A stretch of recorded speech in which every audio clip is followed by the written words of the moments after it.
You prefer BHP over Rio. Let's start there with the big boys. Why is that?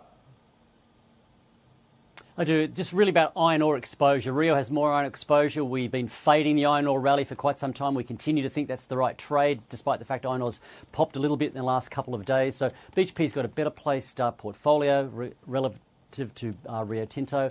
Cash rich, great dividends and income return over the last year, and going forward some great project opportunities as well, and management with a 2-year track record which is best in class.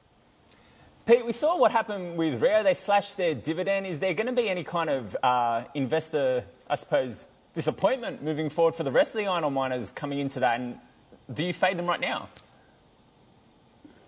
Will, it's a really good point. I just want to make it very, very clear to all the viewers, you never, ever buy a resource company for dividends, ever.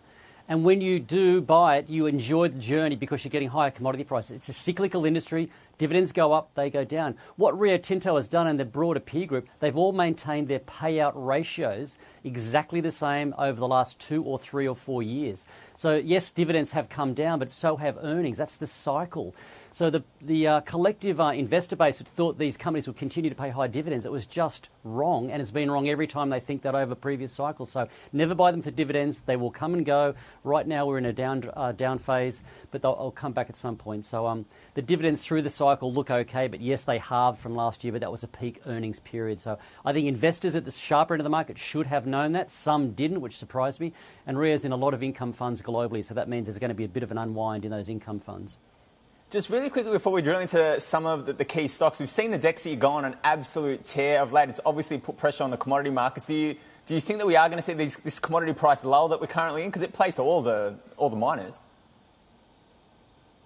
Well, there's going to be a turning point, and that turning point will involve everything on the same day, and this always happens in the sector. So it's the DXY, the gold price, commodity price deck in general, it'll be bonds, it'll be commodity equities. They will all turn on a day or this day or two, and they did this back on April 19 this year. They downdrafted to May 12, they rallied to June 8, and they feel like they're in that space where they're about to turn again, and the DXY looks like it's doing that as well. So yes, I think to your answer, we'll get this turning point, and whether we've just had it or about to have it, it's very close.